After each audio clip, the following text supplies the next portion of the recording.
Okay, I'm gonna try to keep us on time and get started. People will come in. I expect before too long we'll have most of this room filled. We usually do. But for this month's campus conversation, we're very fortunate to have a panel of the Presidential Search Committee members. We have 6 panelists who are joining us today to give us their thoughts and opinions and also respond to your questions. So we have over here on the right, Jeffrey Aceto. Jeffrey is a PhD candidate in the College of Education and is our student regent. We have Dean Mainette Benham, Dean of the Hawaii Nui Akea. We have Carl Carlson, former vice chair of the board and long-serving board member from the Big Island. John Holtzman, the chair of the Board of Regents. Richard Misuzawa, who's our president of ASUH, and Walt Niamzura, who's our APT representative and fellow NMR spectroscopist. So with those introductions, John, may I hand or Carl, are you're emceeing? Oh, you're chairing the, I'm sorry, I did not actually know that. I'd be happy to delegate too. So Carl, the floor is yours. Thank you. But thank you. And thank you, Chancellor Apple, for having us, and for those of you who are here for coming. We appreciate your interest. I was just introduced, but as you know, we're going through a selection process for the president, and it's perhaps the most important charge that the board can have. And to assist the board with the selection, we have asked various representatives to join us. And so representing the executive and managerial ranks, of course, Dean Benham here has joined us on the committee. We have Richard on my right here from the Caucus of Students, and from Faculty Senates, Walt has joined us today. And excuse me, from the APT, Walt has joined us today. And just was promoted. It's nice to see Walt because he comes to every one of our meetings, and whether it's a selection committee meeting or any other sort of meeting. And then from the Faculty Senate, we have Paul Lokoko, who is a member of the selection committee. And we think that perhaps this process is going to take 6 to 9 months to get it done properly. To assist us in the process, we are going to retain a search consultant who will advise us. The RFP has gone out to the consultant, is due back to groups of consultants. It's due back next week, and as soon as we can convene a meeting following that, we will choose a consultant and be off and running. As part of this process, what we'd like to do is, rather than talk about what we're doing, we'd like to hear from various constituent groups, stakeholders. This group here probably has more knowledge about the university than anybody, and more to say. And so what we'd like to do is to get out in the community, come to groups such as yours, and hear what you might think we should see in a new president, and perhaps a little bit about what you see that president's agenda might be. And so really, and this is the first group we've come out to today, you're number 1. All of this, all of our process is on the website, and you can access the website, click on the presidential search button, and the information will be there. You can also send us an email, and that address is on the website.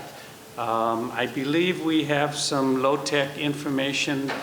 Chris, did you bring handouts today, or we don't have it here today? Okay, well, you folks are all more computer literate than everybody, and so you can certainly get the information you need from our website. So without saying any more from our end, we're really here to hear some of your thoughts, and love to love to hear what you have to say as to your vision or your thoughts on what the next president ought to be. Is there somebody who, right here, please. Here because of the office that I hold with the chapter of UHAA at the School of Social Work. I heard David Lassner last Wednesday at a UH Foundation function, which was for retired faculty. And I want to just say that I think you've gotten off to a good start by appointing David Lassner to be our interim president while we make the search. Congratulations. Thank you. Thank you. And I believe the committee who did the vetting of the interim president candidates unanimously agreed with what you just said, and I can tell you that our board did also. So thank you for saying that. Other thoughts about our search for a president? Please.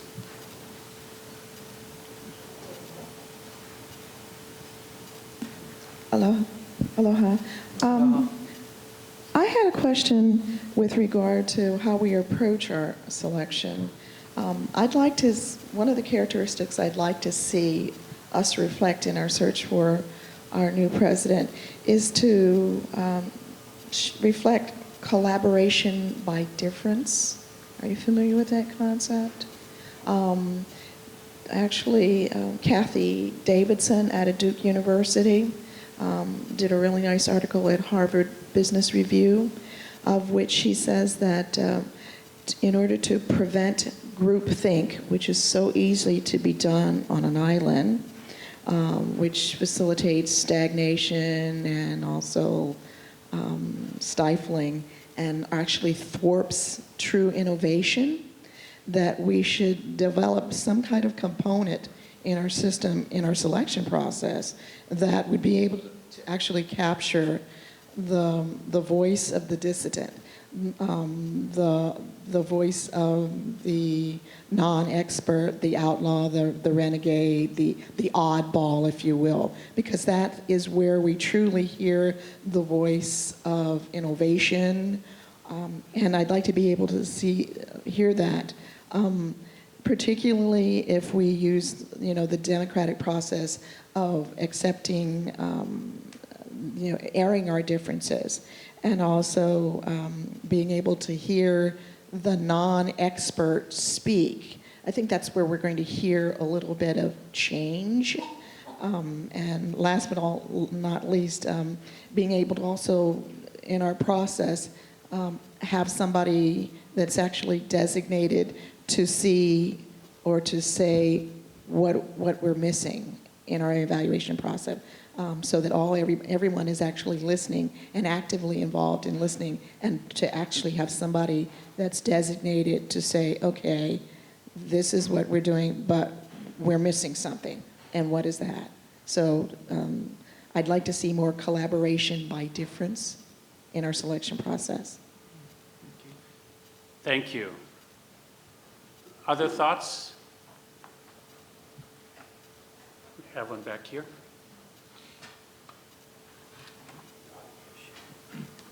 Hi, I'm Jim Sean with the Hawaii Educational Policy Center.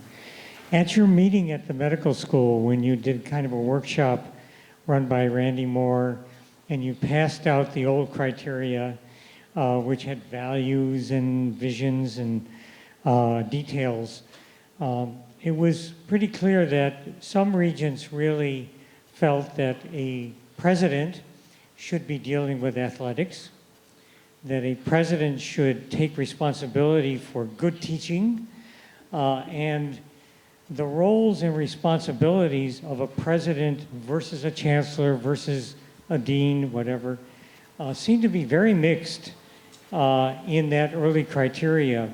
And yet all the members of the board pretty well endorsed everything that was in the previous criteria.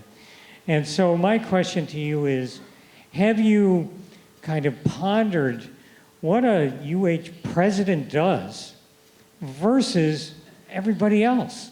Because it seemed to me that there was nothing you could imagine that wasn't endorsed.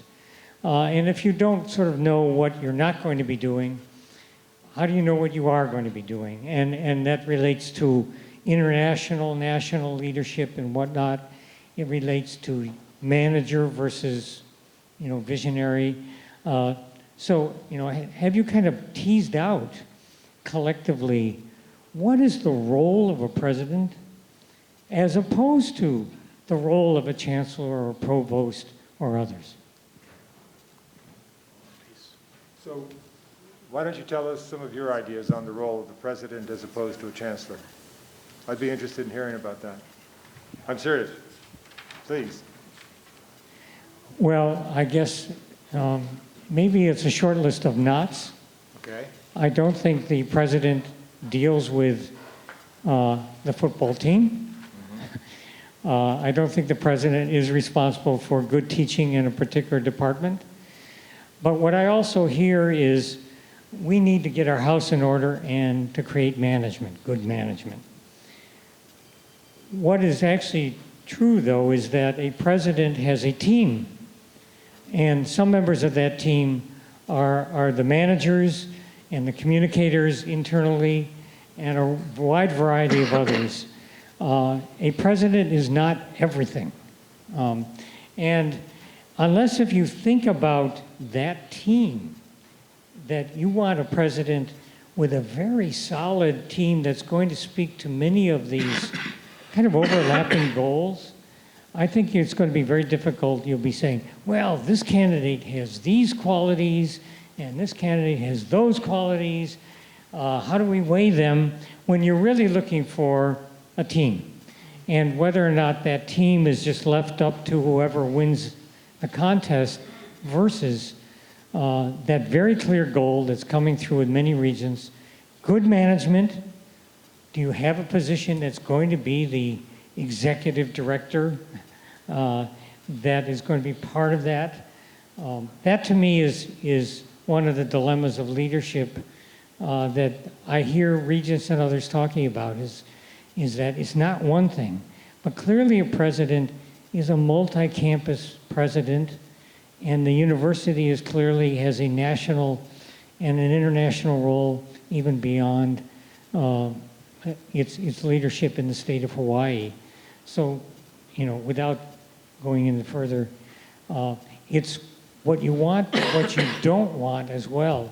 And I think only you folks can sort that out. And as you go out into the community, hopefully at night, where people can park easily and whatnot, as you go out, lay out what your thinking is now. Lay out how you define that role so that people can react to it. And maybe people will say, oh, no, that's not what we were thinking. And maybe they'll say that is what we were thinking. Thank you for that. And actually, we're going to Waianae tonight, so we will be out in the country at night. And quite frankly, we have some draft thoughts, but as we progress, we want to add some of the thoughts that such as you've just articulated.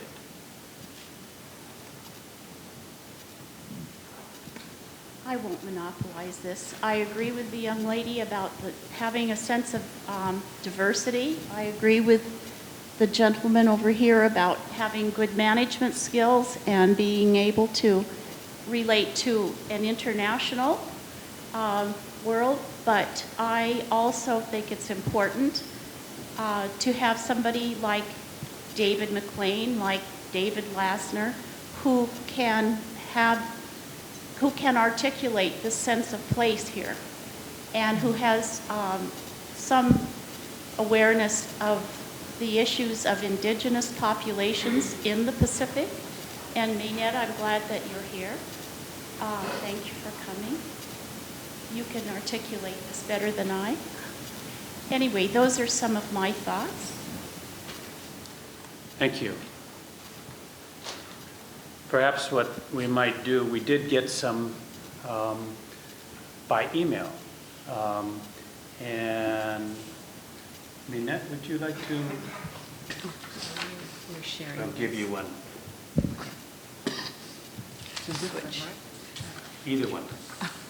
We have some here, and we'll have our committee kind of share with you, just to stimulate some thought, and so you might hear what others have said. You want me to read it verbatim? Please. Okay, so here is a suggestion from a PhD student in CETAR.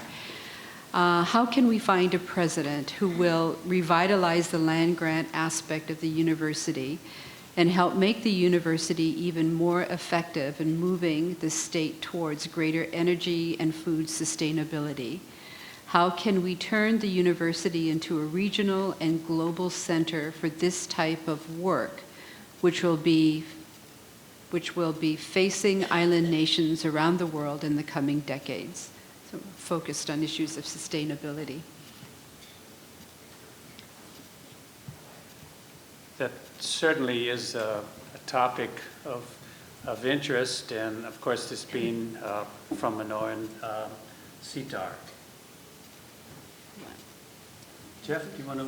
Sure. Not sure which this is. One comment reads, I think that one sign of a good future president would be a willingness to accept a major reduction in salary. Being the head of a major university should be an honor, not a get-rich-quick opportunity. I think people who seek high salaries have their focus on a set of values which is not consistent with educational values. It is much easier to tell professors they will not get raises, or to tell students they must pay more if you yourself are not out grabbing for money. I say this as one who teaches at the Osher Institute and is never paid a penny. I also teach a course at the law school here in the spring for a little over $5,000. In short, I practice what I preach. So I think both of these ought to stimulate some conversation, compensation, as well as our land grant mission here at Manoa. Any thoughts on that?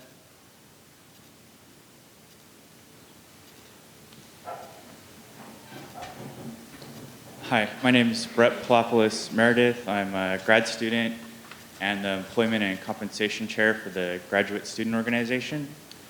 And one of our concerns right now is the employer-offered health insurance premiums to grad students. You probably know, being the board, that graduate teaching assistants are categorized as faculty, but the incoming president is given the responsibility to administer these categorizations. And you may not know, but the graduate assistants are not in the same bargaining unit as the faculty and for health insurance. And we were hoping to move us into a more appropriate bargaining unit, considering our low pay and that health insurance is now going to be mandated. So we'd like a president who would take into consider graduate students' situation at Manoa.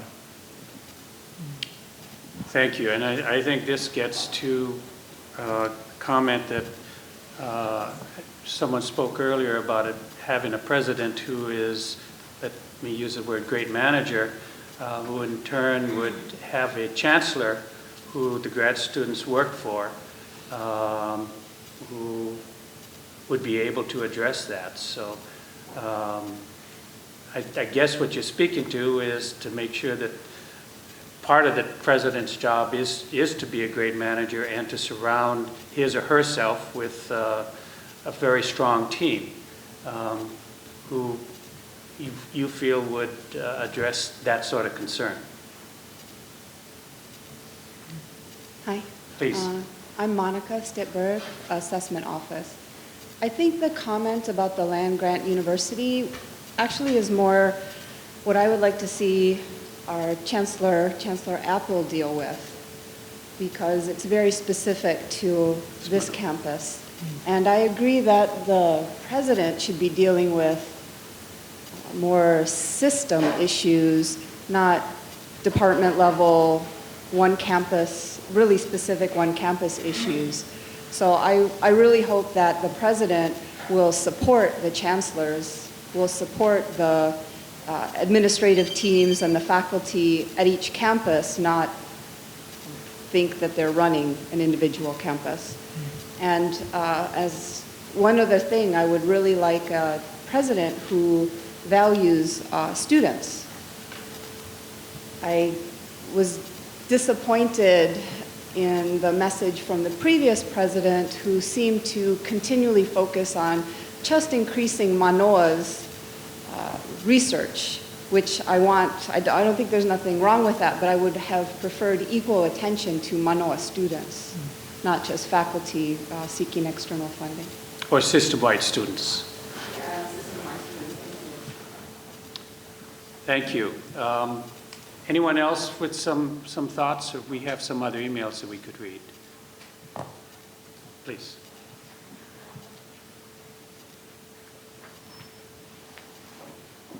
As my colleague here, I certainly don't want to dominate. My concern is I'd like a president that can connect the dots. I find that we have been severely dealing with a brain drain for over 20 years of most Manoa graduates having to leave the islands and go to the mainland to seek gainful employment. We need to stop that cycle now. We can't, in our society, afford to have the constant brain drain of our young going to the mainland to be gainfully employed.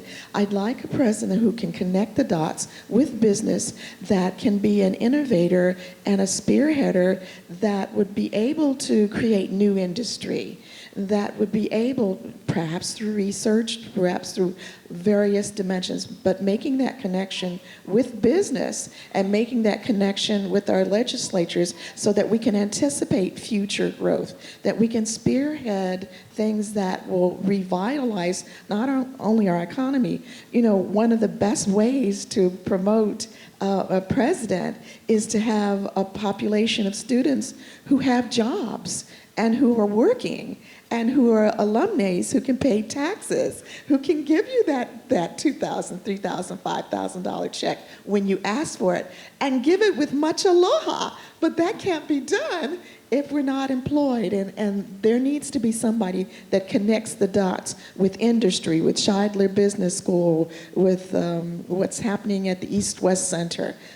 Very quickly, I sat in a seminar where an innovator in energy, nationally recognized innovator, came all the way from DC, and he was talking about industry that we needed here in Hawaii, and there was not one Manoa student from the business, engineering, technology, science in the room that he was specifying, this is what we need to create. So we need you're speaking to a president that has a good relationship with business industry, perhaps a business roundtable, Hawaii Business Roundtable, looking at ways to utilize the various aspects of the university towards students graduating and getting a job and being productive in that way.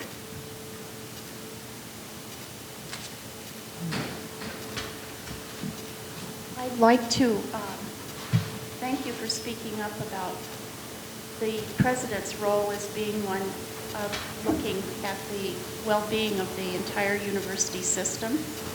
We have a new campus at West Oahu, and great promise there, given that we have the right leadership. I think our president needs to look at programs like West Oahu, the new campus that's emerging on the Big Island at Kona. We need to serve not just our urbane population in Honolulu, which we do rather well through Manoa, but we need to think about those folks who need a university as an opportunity ladder to enjoy the upward mobility that our nation puts out as the bottom line. Thank you, and thank you for mentioning both the new West Oahu campus as well as what's referred to as the Palamanui campus in West Hawaii.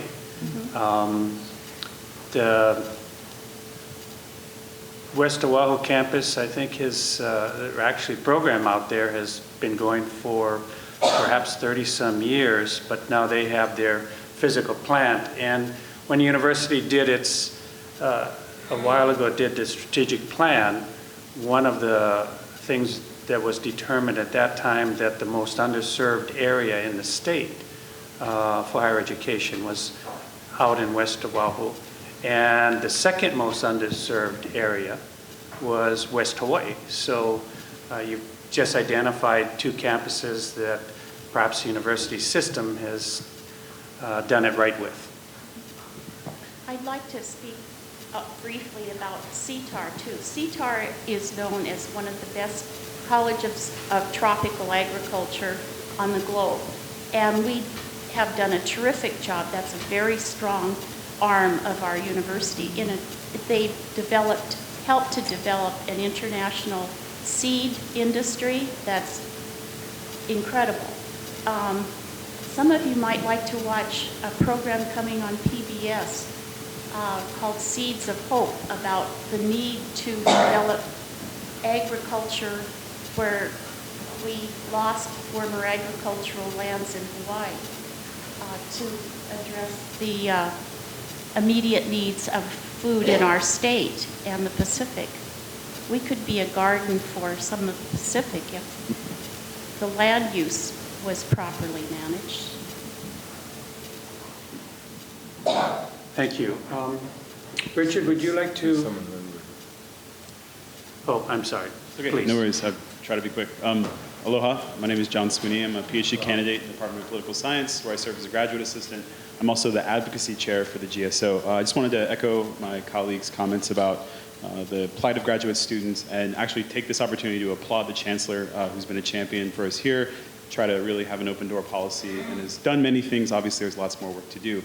In line with that, I think, speaking to Brett's point, I'd like to see a president that thinks about the health of the classroom experience, and I think that really goes across, the board, thinking about graduate students and what they have to do, thinking about how we might be able to fund PhD students for, a significant amount of time.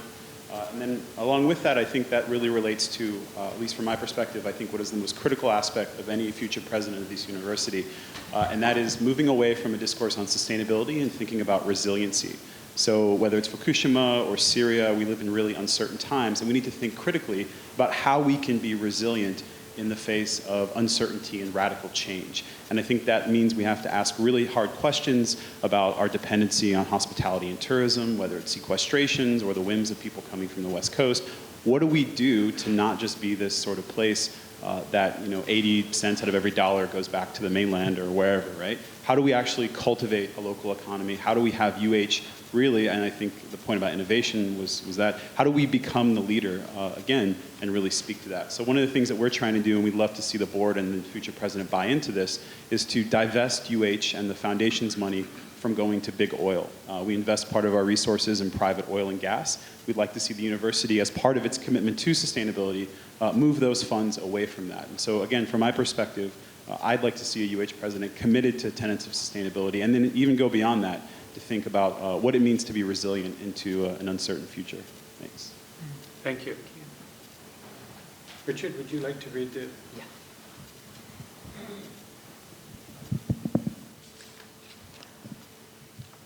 This is a master's candidate at UH Manoa. Briefly, she said, I would like to ask the BOR to please consider hiring a local and preferably native Hawaiian. There are great candidates in Hawaii, and I think a local-born president would really add a great dynamic to the campus. Thank you. Any thoughts on that from the audience?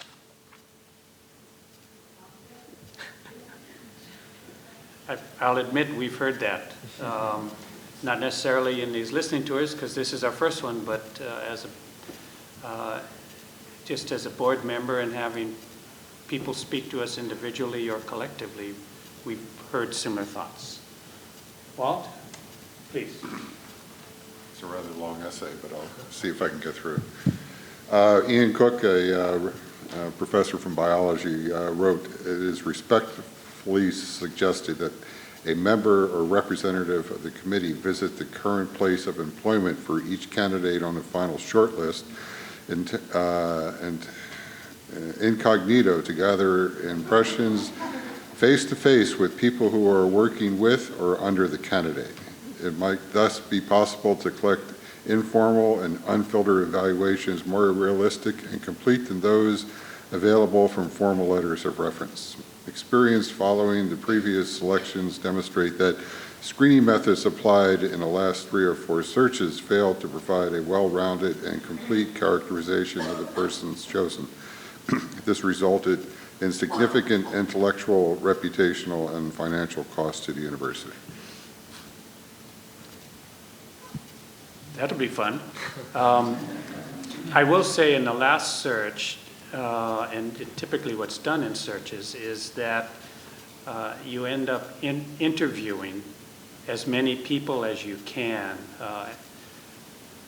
I don't believe, well, I know in the last search we did, and I was on that committee, we did not visit the various campuses that the shortlisted candidates were from, but there were several interviews of folks who knew the candidates both professionally at that campus as well as from other campuses, and so we tried to get as broad an opinion as we could. Perhaps if we find a candidate from Paris, I'll be the first one to volunteer to make that trip. Other thoughts? Hi, I'd like to see a president who is aware of the environmental impact that the system has. Everything from our electrical usage to how the land is used around the campus and how the campus is using the oceans, and would take this awareness and implement a plan or a program to encourage the campuses to reduce and conserve and to monitor their impact on the local environment. Thank you. Any questions from any of the folks up here in the panel that you might want to direct that might stimulate other questions? I have a subject that we hear about a lot, and I would like to hear what you think about it, and that's the question of tuition. We hear about it in the newspapers from students who go to UH, from the legislature, and the sense that the tuition is too high, it takes too long to graduate, and somehow we should do a better job. Should that be a priority of the president, to somehow address that cluster of issues?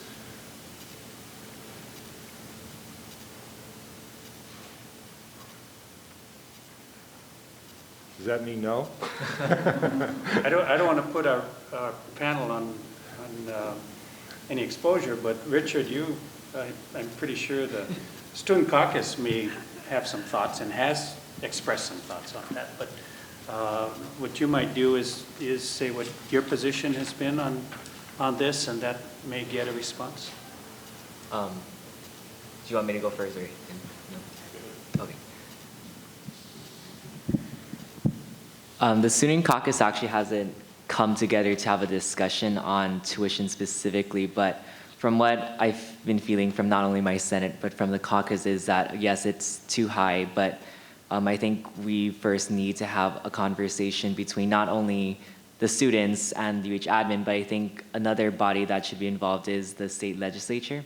I think, the reason why we have such high tuition is because of the fact that, the contributions from both tuition plus the state, I think it needs to be more shared. It needs to be more, I think we need to have more of these resources given to UH, not just because of UH taking in more funds. I think the fact that UH does provide students with programs and services and a classroom educational setting, that should just be the reasons why we should have, again, more resources from not only the state, but other external funding and not just tuition specifically. So I think, again, there's different sides and perspectives to that, but I think we need to have that conversations between these three different bodies, these three different stakeholders to see what we can do to provide lower tuition for students. And I think, I think the administration would be supportive of a a decrease in tuition, but we just really need to find those other resources to provide the students what we need, not only at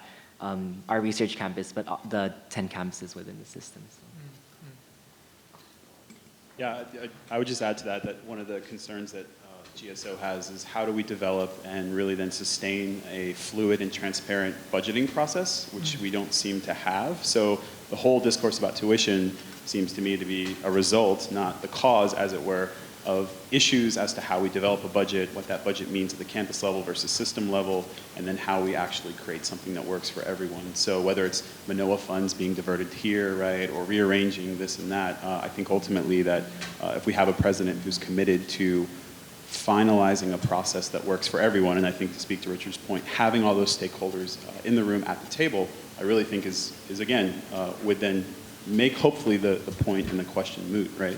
If we can work on these other sorts of issues relative to budgeting. Thank you. Thank you. At the risk of sounding politically incorrect, it just seems to me like the focus of a lot of people in the media and the legislature on executive salaries is a bit of a boogeyman.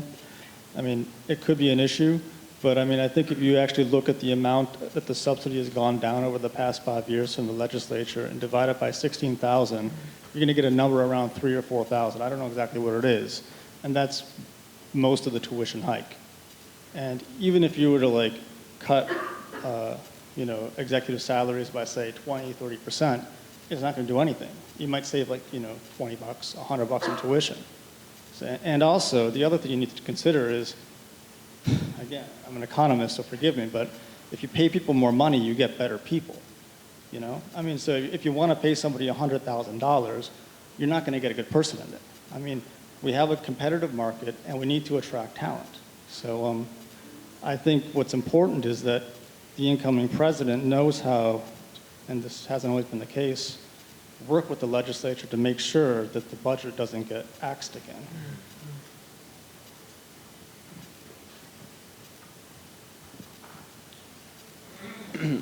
I'd like to read a couple of sentences from a recent research paper that's come out in the journal Science less than a week ago from researchers at the University of Warwick, Harvard University, Princeton University, and the University of British Columbia.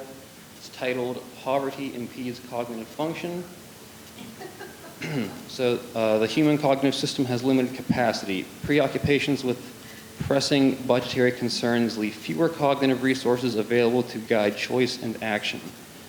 Just as an air traffic controller focusing on a potential collision course is prone to neglect other planes in the air, the poor, when attending to monetary concerns, lose their capacity to give other problems their full attention. This suggests a causal, not merely correlational relationship between poverty and mental function. The paper goes on to quantify the effect of this cognitive load upon the poor as being equivalent to a loss of 13 IQ points. I'd like to also mention that the expected cost of living, according to the university's website, is $23,283, and that a graduate student at a compensation of step level 7 is paid $18,204 for a deficit of $5,079. So my question to you is, how much more research could this university produce, and therefore how much more research funding could the university pull in if only the graduate students were paid at least as much as the university itself admits is necessary to survive in Hawaii? And I think to turn that into a question of what the next president ought to be, I think that gets back to the idea of the president being a good manager and understanding those issues, and of course working with the team at the university, and in case of here in Manoa, that's Chancellor Apple. I will note that grad students have been very active at coming before the board, seeking some sort of relief, And I believe Chancellor Apple, as you pointed out, has responded to that. And I'm going to guess we're going to see more.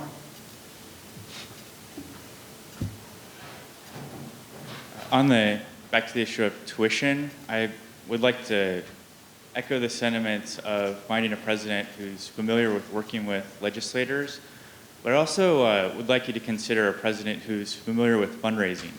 You know, for example, someone from a private university who has that experience. You know, the legislature and tuition doesn't have to be our only sources of income for the university. Someone who is familiar with raising funds could get funds, you know, for the university to lower tuition, could maybe bring in more scholarships for students, or at least implement programs or encourage their team to seek these things out, or maybe find if there's a stumbling block to why the university is not bringing in as many donations as it could, maybe figure what that stumbling block is and alleviate it. And just to note that I'm not sure we can always count on the legislature. You know, I'm sure many of you are aware of the situation in Colorado, and the University of Colorado system is down to only 5% of their budget coming from the state. And I hope we never see such a situation, but you know, I just wanted to point that extreme out so that you would, you know, take home my point of finding someone who is good at raising funds.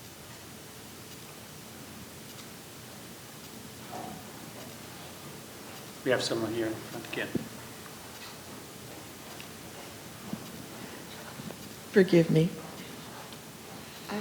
I'd like to support my colleague in the concern about having a manager who knows how to fundraise, not just fundraise, but has the wherewithal to be able to empower his staff to be active grantmanships and proposal writers.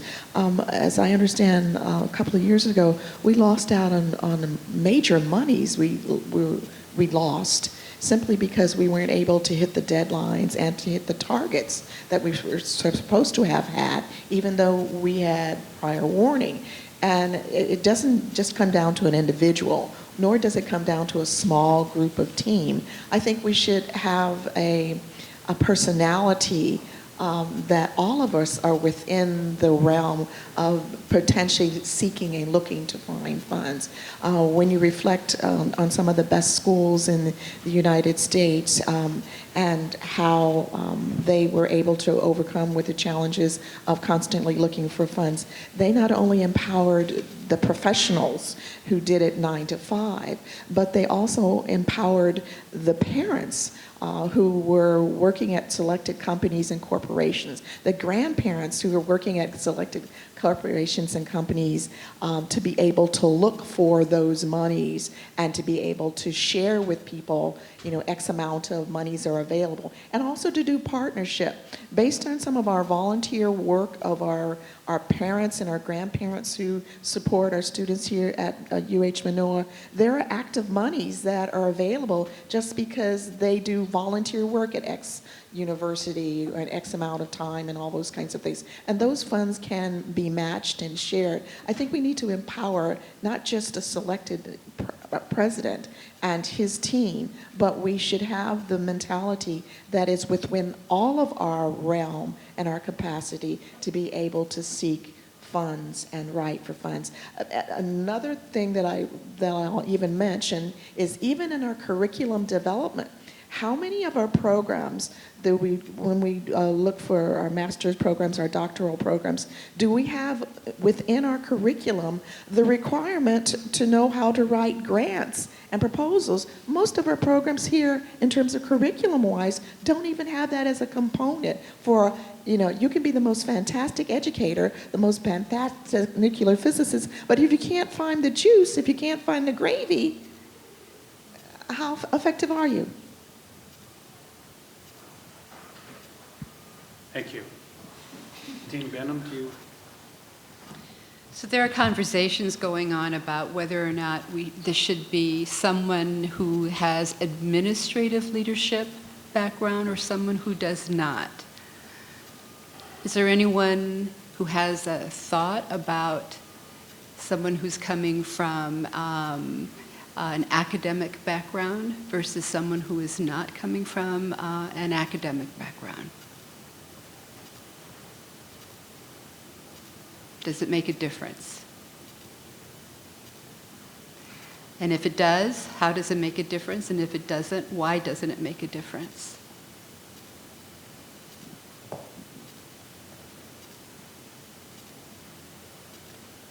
Can I just add to that? It's a great question.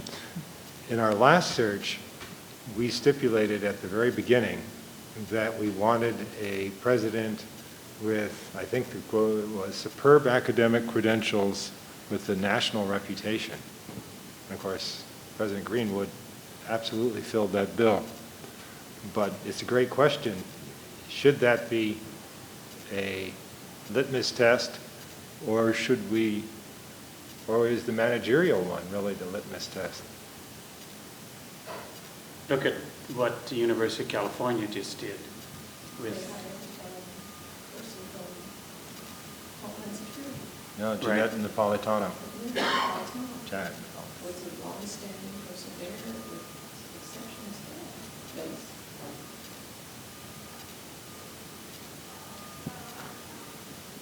Well, I'm sure your question is one that we as a committee will debate at length. And of course, once we get to the position of receiving candidates, I'm sure there will be a spread of academics and non-academics. But I would think here at Manoa, some of you might have some rather strong thoughts on this. It does seem that the question mixes two different realms. One is, what does or should a UH president do? And how you would measure success versus, or complemented by, what attributes are more likely to get you there? There may be some who feel that the respect of the academic community is essential for morale and for other things. But is that the same as, what is the role of the UH president? What do you want that person to accomplish in 5 years? How will you measure success? How will you recognize it, right? It probably won't be in the research done by that individual during that 5 years.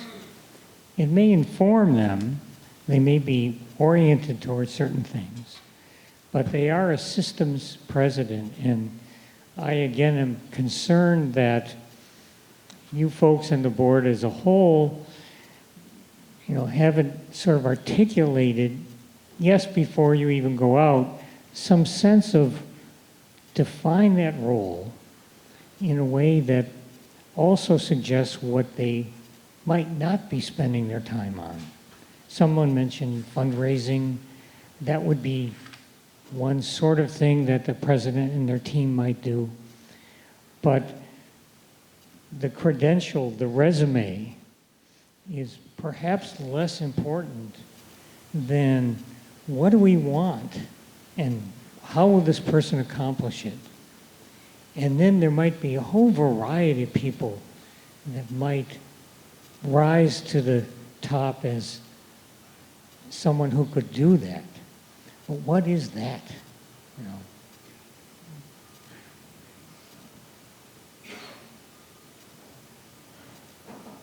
In my almost 50 years participating in higher education, I've seen good presidents and bad presidents.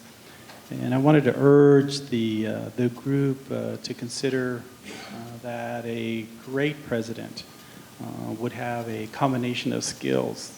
The first, I think, is to be able to learn from what we have been as an institution.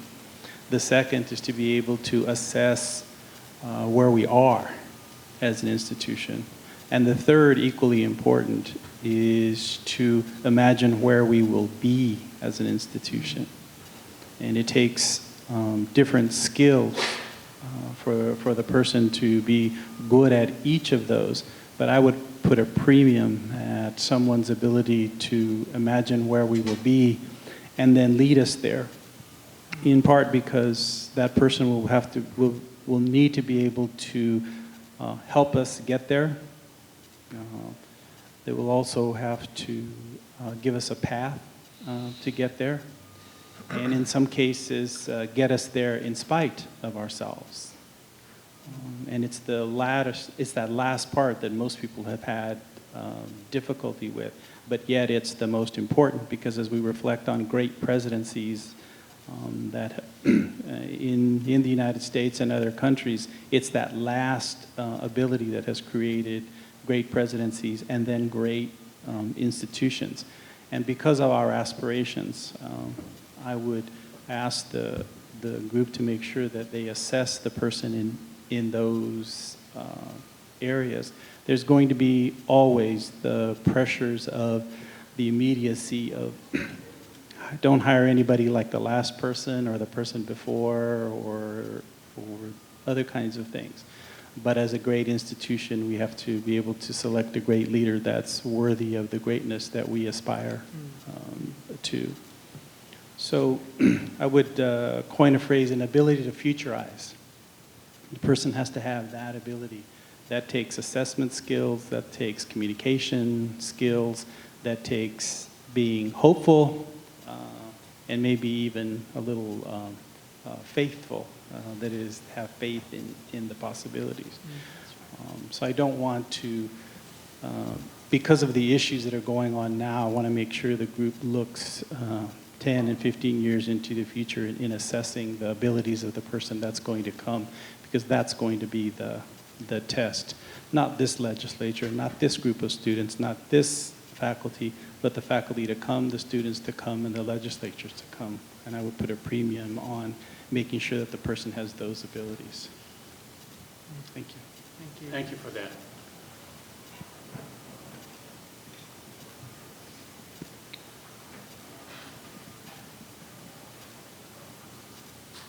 Any other thoughts?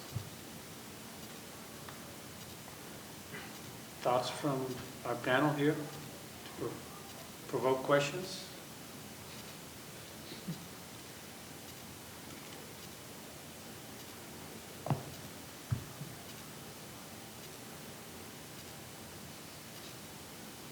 Well, with all that silence, perhaps maybe it's time to adjourn. It's a little bit early to adjourn, but I hope this was informative for you. It certainly was informative for us. Thank you for coming. Thank you for your participation.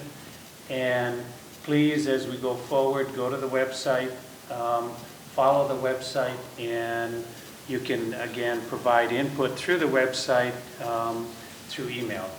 And we'll continue to be out in the community, and our search committee will be holding a number of meetings. Those meetings are open, so you also have an opportunity, should you choose to submit written testimony then. And if there's nothing else, thank you all for coming. We really appreciate your being here. Let's thank the committee.